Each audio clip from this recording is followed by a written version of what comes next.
직장인들도 마찬가지입니다. 지금 어느 한 기업에 있다. 기업이 도산할지도 모릅니다. 자기 있던 부서가 없어질지도 모릅니다. 그럴 때 어떻게 해야 될 건가?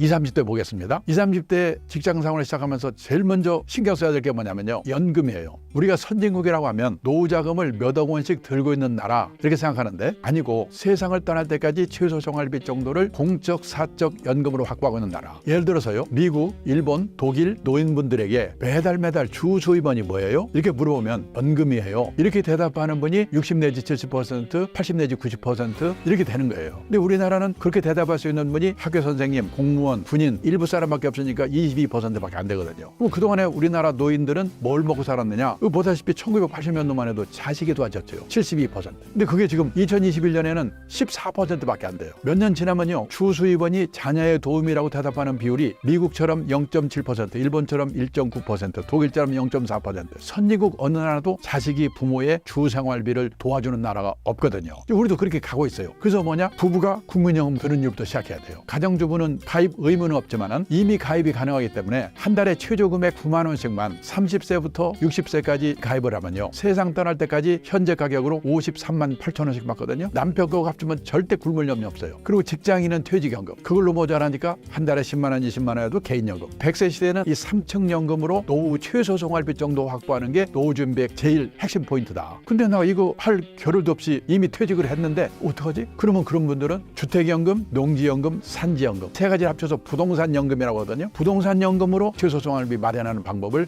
준비해야 되는 거예요. 또 하나가 뭐가 중요하냐면 100세 시대이기 때문에 자기 몸값 높이는 노력 오래오래 일하기 위해서도 중요하지만은 지금 직업이 사라지는 시대거든요. 옥스퍼드 대학 마틴스쿨이라는 데서 고용의 미래라는 자료를 발표한 걸 보니까 2033년이 되면 현재 있는 직업의 47%가 사라진대요. 절반이 사라지는 거거든요. 50년 전에요. 은행 가는 사람이 최고였거든요. 그 은행에 들어가서 뭘 하면서 고액 연봉을 받는가 봤더니 돈 세는 거고 주판 놓는 거 가지고 고액 연봉 받았어요. 지금 그 두 가지 일은 기계가 하잖아. 기계가. 50년 동안에 제 일이 크게 3번 바뀌었거든요. 직장인들도 마찬가지입니다. 지금 어느 한 기업에 있다. 기업이 도산할지도 모릅니다. 자기 있던 부서가 없어질지도 모릅니다. 그럴 때 어떻게 해야 될 건가? 그래서 몸값 높이는 노력, 전문가가 되는 노력가 돼요. 일이 없어지면서 또 새로운 일이 생기거든요. 저는 그거를 창직의 시대라고 그래요. 지금요. 우리나라에 등록된 직업의 수가 5년 전인 2019년에는 17,000개 정도였는데 그 당시 일본은 25,000개, 미국은 36,000개였거든요. 지금요. 생각지도 않은 일들이 많이 생겨요. 아이패드 화가, 반려동물 장의사, 인터넷 장의사. 저도 어떻게 보면요. 투자교육이라는 일을 창직을 해가지고 지금까지 일을 하고 있는 거예요. 그걸 제가 창직을 못했더라면 저도 60에 퇴직했겠죠. 그런 식의 노력을 해야 된다는 거죠. 그런데 문제는 뭐냐? 저는 재작년에요. 자본시장연구원이라는 데서 큰 증권회사가 20대 남성 투자자를 대상으로 조사를 한 자료를 봤어요. 20대 남성 투자자의 주식 매매 연회전율이 6,800%라고 하더라고요. 회전율은 뭐냐? 1년에 몇 번을 사고 파는 거 하는 거거든요. 한 번 샀다 팔면은 회전율이 100%예요. 세계적인 운용사들이 평균 연회전율이 40% 정도거든요. 그러니까 2, 3년에 한 번씩 샀다 팔았다 하는 거예요. 근데 우리나라 20대 남성 주식 투자자들의 매매 회전율이 6,800%라는 것은 1년에 68번을 돌린다는 얘기예요. 거의 일주일에 2번 정도를 샀다 팔았다 샀다 팔았다. 그러면 꿈에도 나타나거든요. 몇 년 사이에 우리나라의 유행어가 뭐냐면 돈에도 일을 시켜라 그랬잖아요. 근데 어느덧 그게요. 돈에만 일을 시켜라가 됐어요. 문제점이 뭐냐면 1년에 68번을 샀다 팔았다 해가지고 계속 성공할 수 있는가? 그게 첫째 문제고 두 번째로는 그거 할 시간에 일을 못하게 될 거 아니에요. 잘못 회사 잘려요. 직장인들이 명심해야 될 건 뭐냐면 회사에서 하는 일은 엄청난 금융자산이거든요. 월급 나오죠. 보너스 나오죠. 퇴직금 나오죠. 직장인은 일에서 성공해야 돼요. 가장 큰 투자 엔진은 자신의 직업이다. 그렇기 때문에 젊은 직장인들이 20대 남성 투자자의 주식 매매 회전율 6,800%의 의미가 뭔가, 왜 이거 문제가 있는가 확실하게 깨달을 필요가 있다고 봅니다. 그 다음에 또 하나는 뭐냐면 자산 관리에 대한 공부를 해야 되는데 중요한 게 금융상품이라고 하는 거는 저축상품과 투자상품으로 나눠진다. 미국에서는 중학교만 졸업하면 저축이라는 말과 투자라는 말이 어떻게 다른지 알아요. 근데 우리는 학교에서 이런 걸 배운 일이 없기 때문에 대학을 졸업해도 저축해서 돈 모으자, 투자해서 돈 모으자 뜻이 비슷한가 보다. 아니거든요. 상반된 개념을 갖고 있습니다. 저축의 뜻이 뭐냐면 아껴서 모으다. 우리가 은행에 예금하는 거, 지급액이 확정된 보험에 드는 거, 지급액이 확정된 연금에 드는 거, 이거를 저축상품이라고 하거든요. 저축상품을 사시면 늘어나는 속도는 느리지만 원금이 깨질 법이 없어요. 왜? 금융기관이 운용의 결과를 책임져 주기 때문에. 예금처럼 갖다 맡기면 책임져 주는 상품은 저축상품, 주식이나 펀드처럼. 책임 안 져주는 상품은 투자상품. 이거라도 빨리 머릿속에 넣어 두셔야 된다. 그 투자에 있어서는 뭐냐? 가능성을 믿고 자금을 투하하다. 주식, 채권, 선물, 옵션, 보험 중에서도 변액보험, 연금 중에서도 변액연금. 잘하면 돈을 벌어요. 잘못하면 원금도 깨먹어요. 리스크가 따르는 상품. 근데요, 이 강의를 들으시는 분 중에 분명히 몇 분 정도는 변액보험, 변액연금 가입한 분이 계세요. 더 문제는 뭐냐면 자기가 들었는지 안 들었는지 모르는 분이 더 많아요. 제가 이걸 왜 알게 됐냐면 몇 년 전에 제 아내가요, 보험 좋은 거 들었다고 저한테 그래요. 그래서 제가 뭔 보험인가 꼬치꼬치 물어봤더니 변액보험을 들었더라고요. 변액보험이나 변액연금은 이름은 보험연금이지만 앞에 변액이 붙어 있으면 들어가 보면 펀드거든요. 늘었다 줄었다. 그래서 변액보험, 변액연금 들 때는 꼭 알아봐야 될 게 뭐냐? 그 연금 자산을 운영하는 회사가 어느 회사인가, 보험회사가 직접 하는지, 운용사에 맡겨서 하는지, 과거의 성적이 좋았는지 그걸 알아봐야 되거든요. 제가 제 아내한테 당신 이런 거 알아봤어? 그랬더니 무슨 말인지를 몰라요. 그러면 당신한테 팔은 그 사람한테 가서 물어보라고 했더니 그 사람도 모른대요. 본사에 물어봐가지고 알려준대요. 이게 지금 우리나라의 문제예요. 그리고 투자의 원칙에 대한 기본적인 공부를 하고 시작해야 되는데, 많은 분들이 투자에 관한 공부란 뭐냐? 주가 예측, 부동산 예측, 예체에 관한 공부라고 생각하거든요. 날만 새면 온갖 유튜브에서 오릅니까 떨어집니까 뭐 사야 됩니까 그것만 생각하고 있어요. 근데요, 예측을 하기 위한 노력은 해야 되지만은 보통 사람이 단기 예측은 불가능하다. 그러고 시작해야 된다는 거예요. 제가 이름을 말씀드리면 금방 알 수 있는 유명한 분이 있습니다. 펀드 매니저로 30년 날린 분인데요. 저한테 뭐라고 하냐면 신문기자가 자기한테 와가지고 주가 앞으로 어떻게 되냐고 물어보면 미치겠대요. 모르니까. 그 전문가도 모르는데 보통 사람이 어떻게 알아요? 그러면 공부하라면서. 무슨 공부?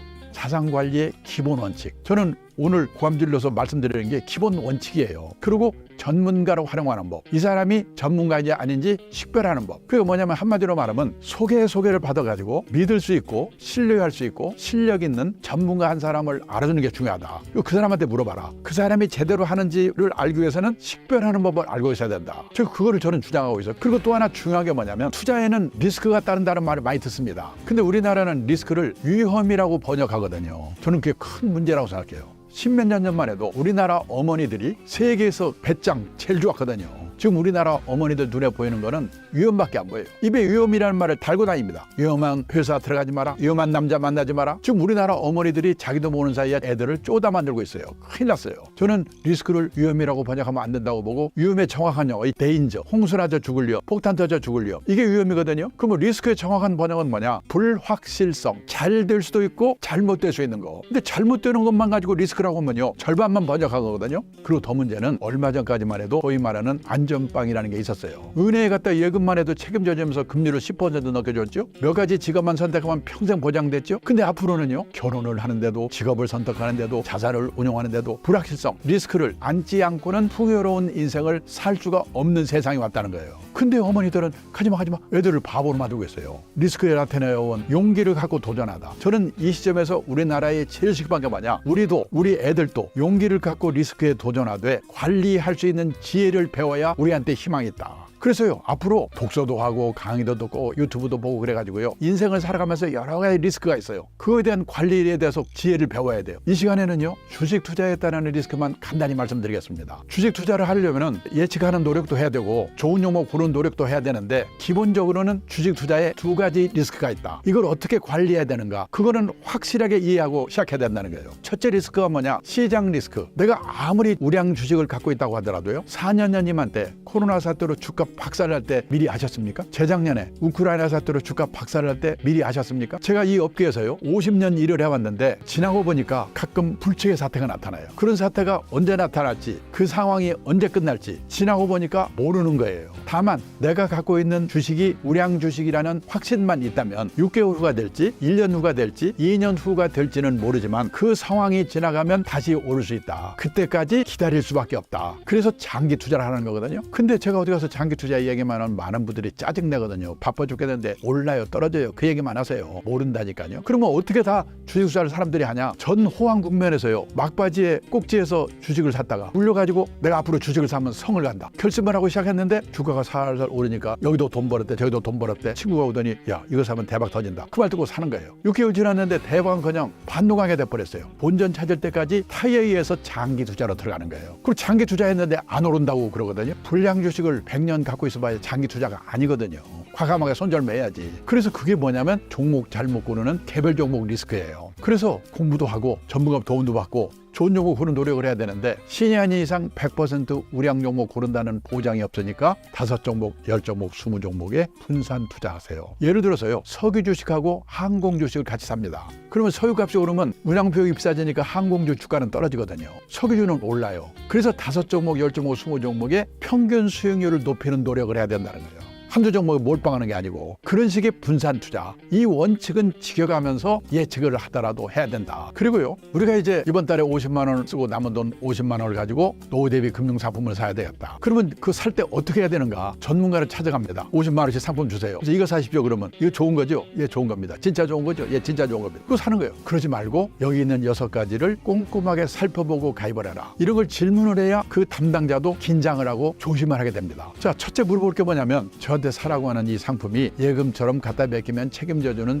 저축 상품이에요. 주식이나 펀드처럼 잘하면 돈을 버는데 잘못 받으면 원금도 깨먹을 수 있는 리스크가 따르는 투자 상품이에요. 이것부터 알고 사야 된다는 거예요. 왜냐하면 가공된 상품이 많아서요. 제목만 보고 설명만 보면 애매한 게 많거든요. 제가 작년에 황당한 일을 2번 당했습니다. 한 번은 친구가 카톡을 보내주면서 여기 네 이름 있다고 보라고 그래요. 봤더니요. 뭐라고 써있냐면 저 강창입니다. 이번에 이런 대박 상품이 나왔습니다. 사십시오. 제가 놀래가지고 서울시 경찰서 사이버 수사대가 신고했어요. 제가 책임질 수 없잖아요. 또 한 번은요. 제가 책을 낼 때 편집을 담당했던 출판사 편집자로부터 카톡이 왔어요. 제가 받고 왜 그랬더니 그걸 저한테 보내주신 거 아니에요? 제가 이거 사라고 보냈다고 그분은 알고 있는 거예요. 사기꾼이 보낸 건데 그런 일을 당하고 깜짝 놀랐어요. 지금 금융 사기꾼이 드글드글합니다. 기발한 상품 조심해야 돼요. 기발한 게 있을 수가 없어요. 꼬치꼬치 내용을 물어보고 알고 하거나 물어봐도 뭔 말인지 모르겠다 하지를 말아야 돼요. 투자 원칙 중에 제일 중요한 원칙은 뭐냐면 모르는 상품에는 절대 투자하지 말라. 두 번째는요. 예금과 같은 저축 상품은 책임져 주니까 사놓고 잊어버리고 있어도 되는데요. 투자 상품은 원금도 깨먹으니까 꼼꼼히 살펴봐야 되는데 그중에도 간접 투자 상품, 펀드, 변액보험, 변액연금 요즘 많이들 가입하거든요.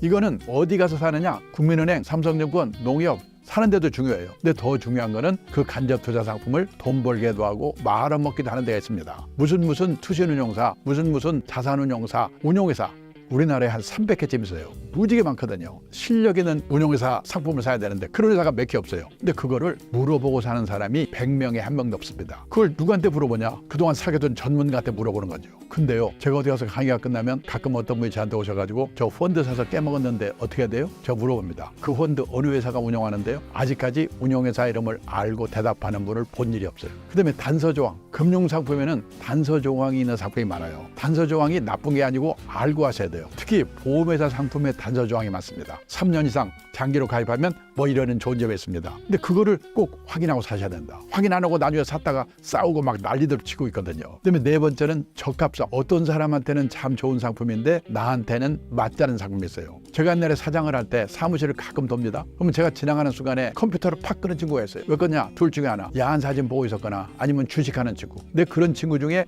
진급 빨리 되는 친구를 못 봤어요. 주식은 해야 됩니다. 하는 게 좋아요. 근데 하더라도 일주일에 한 번이나 보고 느긋하게 해야 되거든요. 왜? 직장인은 직업에서 성공해야 되니까 그 시간에 일을 해야지요. 그다음에 5번째 세금. 옛날에는 세금은 부자들만 생각하면 됐거든요. 근데 앞으로는 서민들도 절세 상품을 잘 활용해야 된다. 정부가 국민들의 노후를 책임질 수 없으니까 노후 준비하시라고 절세 상품을 많이 내놓고 있거든요. IRP, 개인형 퇴직연금, ISA, 종합자산관리계좌 이런 거를 공부를 하셔야 돼요. 특히요. IRP를 잘 활용하는 방법이 유튜브에 많이 나오고 있거든요. 꼭 공부를 하셔서 활용할 필요가 있습니다. 그리고 마지막으로 수수료. 펀드 사시면서 보험 가입하시면서 수수료가 얼마나 되는가 이거 물어보고 사는 사람 100명에 1명도 없어요. 근데 선진국의 투자가들은 펀드 살 때 제일 먼저 물어보는 게 수수료예요. 왜? 0.5% 차이만 나도 5년, 10년 가면 큰 차이를 내거든요. 여기 있는 6가지는 꼭 확인을 하고 사는 게 좋다. 그런 말씀을 드리겠습니다. 이게 20, 30대에 공부해둬야 할 일이라고 생각합니다.